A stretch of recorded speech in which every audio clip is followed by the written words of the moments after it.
महबूबा मुफ्ती का तिरंगे को लेकर विवादित बयान पर जम्मू की अदिति शर्मा जो कि सोशल एक्टिविस्ट हैं, उन्होंने पुलिस स्टेशन में कंप्लेंट दर्ज की है। हमारे साथ अदिति खुद मौजूद है। अदिति, ये बताइए कि आपने कंप्लेंट दर्ज की है, कंप्लेंट में क्या लिखा है? देखिए, उसमें लिखा है कि जो डिसरिस्पेक्ट उन्होंने हमारे झंडे के साथ की है, हमारे तिरंगे को दी है, उसके ऊपर जो भी उचित धाराएं लग सकती हैं उनके तहत उन्हें सजा दी जाए। जी, पुलिस की तरफ से क्या आश्वासन मिला आपको? बिल्कुल, जो कानूनन होगा वो उसको ज़रूर फॉलो करेंगे। जो भी कानून में है, जो भी धाराएं उनके ऊपर लग सकती हैं, उन्हें ज़रूर फॉलो किया जाएगा। हमारे इंडिया में देखिए, तिरंगे से बड़ा कुछ भी नहीं है। ना मैं, ना कोई भी देश का प्रधानमंत्री हो, वो भी हमारे तिरंगे से ऊपर नहीं है। इस तिरंगे को, इस झंडे को, ये हमारी शान है, यही हमारा वजूद है और इसकी डिसरिस्पेक्ट करने का हक किसी को नहीं है। आप किसी और झंडे को उठाने की बात अगर करती हैं, पहले था, ठीक है, वो पहले था, और अगर आज आप कोई और हक मांगना चाहती हैं, आप जरूर मांगिए, लेकिन आपको उस चीज की रिस्पेक्ट करनी पड़ेगी जो जिनकी सुरक्षा आज आप अपने आसपास लेकर घूम रही हैं, वो अपने आप में तिरंगा है। जो हमारी सिक्योरिटी फोर्सेस जो हैं, जिनको अपने साथ लेकर वो चलती हैं, वो भी हमारे उस तिरंगे की शान वो भी हैं और वो भी अपने आप को उसके बिना अधूरा मानते हैं। तो जब आप कोई पार्टी, आप एक पार्टी की अध्यक्ष हैं, कोई आम इंसान नहीं है जिसकी बात का कोई प्रभाव नहीं पड़ेगा। उन्होंने अपने मुंह से ये बात निकाल तो दी, लेकिन इसका असर लोगों के बीच में, उनके भाईचारे पर पड़ा है। आज जब हमारे जम्मू के कुछ लोग या कश्मीर के भी कुछ लोग ऐसे भाई हैं जो हमारे जब तिरंगे उठाने की बात करते हैं, तो पीडीपी के कुछ वर्कर्स जो हैं, जो महबूबा जी के वर्कर्स हैं,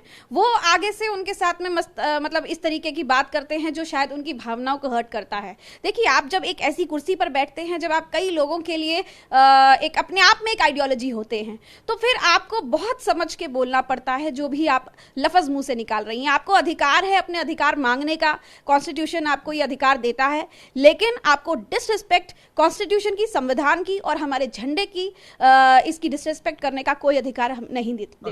अगर कंप्लेंट एफआईआर में कन्वर्ट नहीं होती तो आप कोर्ट जाएंगे? बिल्कुल, मैंने 2 दिन का वक्त दिया है। अगर वो नहीं होती तो हम कोर्ट से इसकी एफआईआर लगवाएंगे। देखिए, जो गलत किया है, जो बात गलत बोली है, मैं फिर कहती हूँ कि मुझे उनकी बाकी जो अधिकार वो मांगती हैं उसमें कोई इंटरेस्ट नहीं है। वो हम पॉलिटिकली जवाब देंगे उनकी बात का, लेकिन हमें सिर्फ इतनी सी बात की मैं बात कहूँगी, जो उन्होंने डिसरिस्पेक्ट की है हमारे तिरंगे की, हमारे देश की, जिस देश में वो खाती हैं, जिस देश का वो सब कुछ यूज़ कर रही है, सिक्योरिटी सुरक्षा यूज़ करती हैं, मैं सिर्फ उस तिरंगे की बात करती हूं। ऐसा एंटी नेशनल बयान आगे कोई ऐसा करने की हिम्मत ना करे, इसलिए इन्हें सजा देना बहुत ज्यादा जरूरी हो चुका है। आपको लगता है कि एक मिसाल सेट करनी चाहिए?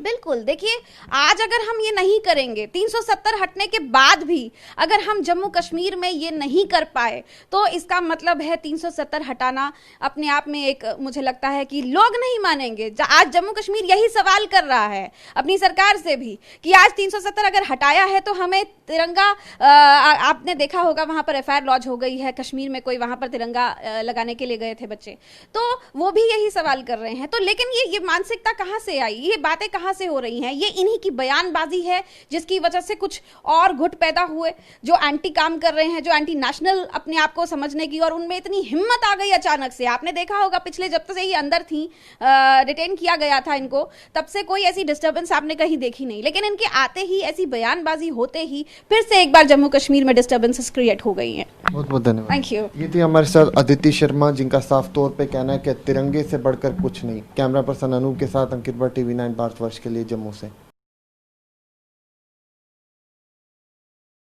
अड़ी सोमवार से शुक्रवार शाम 6 बजे सिर्फ TV9 भारतवर्ष पर।